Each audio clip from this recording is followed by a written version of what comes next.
আসসালামু আলাইকুম বন্ধুরা, সবাই কেমন আছেন? আশা করা যায় সবাই ভালো আছেন। আজকে নিয়ে আসলাম কাতারের ইরানি মার্কেটের লাস্ট একটা পর্ব, লাস্ট পার্ট। কয়েকটা পার্ট বানাইছিলাম, কারণ এক ভিডিওতে সব কিছু দেখানো সম্ভব না।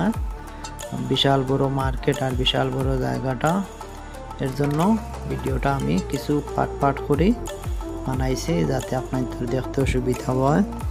কারণ বেশি বড় ভিডিও হইলে সবাই দেখে না, আর ছোটো ছোটো পার্ট করে দিয়েছি, তাতে 60 মিনিট 5 মিনিট 6 মিনিট করে তো সবাই দেখতে পারে, কম সময় অপচয় হইব। আর দেখেন এখানে বাচ্চারা ঘোড়া নিয়ে রাইড করতেছে, এখানে ভাড়া দিয়া ঘোড়া চড়ায়, উট চড়ায়। আর বিভিন্ন দেশের মানুষরা এখানে যে পর্যটকরা আসে, তারা এগুলা চড়িয়ে আনন্দ উপভোগ করে। আর এখানে সব দেশের মানুষ আসে ঘোরাফেরার জন্য। এটা তারা ঐতিহ্যবাহী একটা আদি সিস্টেম, আর আদি যুগের সিস্টেম করে তারা মার্কেটটা বানাইছে। আর এটা অনেক পুরানা, কাতারের প্রথম মার্কেট বললেই এটা বলা যায়, ইরানি মার্কেট। আর অফিসিয়াল নাম হইল সুক ওয়াইফ।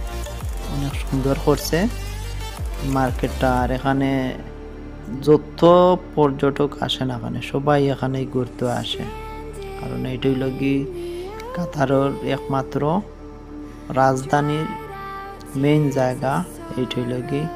আর এই জায়গাতে সবাই ঘুরতে আসে। আর একটাই হইল গি বড় সিটি, হইল গি একটাই দোয়া সিটি, আর দ্বিতীয় নাম্বার হয়েছে কি আলকুর সিটি। এই দুই সিটি সব থেকে বড়, আর এরকম নাম করা কোনো আর সিটি নাই। আর বাকি যেগুলো আছে ধরেন এই সিটির ভিতরে এলাকাগুলা। আর কাতার এত বেশ বড় দেশ না, যেমন ধরেন সিলেটের মতো এরকম একটা জেলায় একটা বিভাগে তার এক দেশ কাতার। 2 ঘন্টার ভিতরে একমাত্র 11 ঘন্টা গাড়ি চালাইয়া যাওয়া যায়। তো দেশটা এরকম, আর প্রচুর সুন্দর আকর্ষণ করে কাস্টমারদের জন্য, তারপরে পর্যটক যারা আছে তাদের জন্য। আপনারা ভিডিওটা যদি না টানিয়া দেখেন তাহলে বুঝতে পারবা যে এক একটা গলিতে এক এক ধরনের জিনিসপত্র বেচাও। এখানে আদি যুগের যেগুলা ক্যামেরা, মোবাইল, তারপরে আরো হরেক রকমের জিনিস আছে, এগুলো পাওয়া যায়। পাখি, মাছ, সব কিছু পাওয়া যায় এখানে। আর প্রচুর সুন্দর, আর এই জন্য মানুষও থাকে সবসময় এগুলাতে অনেক বেশি।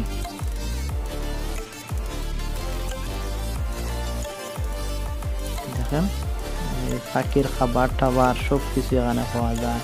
সৌদি, দুবাই, কাতারের যেগুলা আছে এখানেও আনি এখানে বেচাও, কারণ ব্যবসা, সব ধরনের ব্যবসা এখানে চলে, সব কিছু এখানে পাওয়া যায়। এখানে পাখি এগুলা নিলামেও তুলিয়া বেচাও, তারপরে বিভিন্ন ধরনের সামান আছে নিলামেও বিক্রি করা হয়। আপনারা তো ভিডিওগুলা সবগুলা যদি পার্টগুলা দেখেন ইরানি মার্কেটের, তাহলে বুঝতে পারবা যে মার্কেটটা কত বড়, সুবিশাল মার্কেট, আর কত ধরনের জিনিসপত্র এই মার্কেটও আছে। প্রচুর বড় মার্কেটটা, যা বলিয়া কোনো শেষ সীমা নাই। ধরেন 1 ঘন্টা ভিডিও করিয়েও আমার ভিডিও শেষ হন না। তো আমি কয়েকটা পার্ট করেই দিছি, ছোটো ছোটো করিয়া কয়েকটা পার্ট করে দিছি, যাতে সবাই দেখতে পারে ভিডিওগুলা।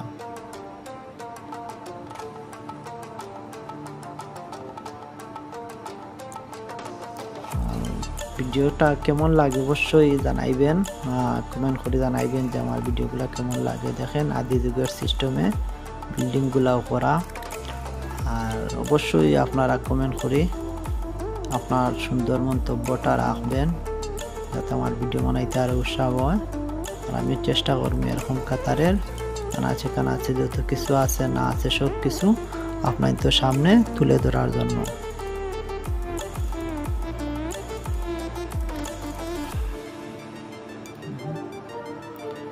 এমন কোনো যে জাতি না নাই, হিন্দু মুসলিম সবাই এখানে আসে।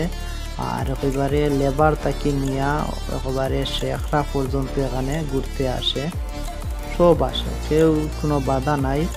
আর অনেক সুন্দর, বাচ্চারা নিয়ে আসলে বাচ্চারাও এখানে খেলাধুলা ফুর্তি আমোদ করে। আর বিভিন্ন রকমের খানা দানার, তারপরে শাক সবজি ফল মূল আরও যত ধরনের আছে এখানে।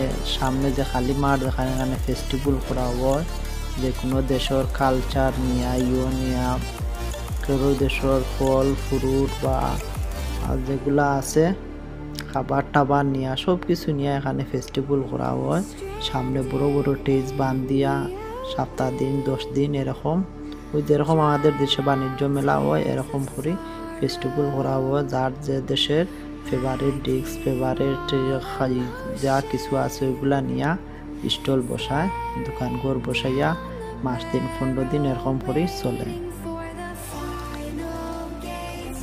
ভিডিওটা এখানে শেষ হইল। সবাই ভালো থাকবেন, সুস্থ থাকবেন, আর অবশ্যই কমেন্ট করে জানাবেন। আল্লাহ হাফেজ।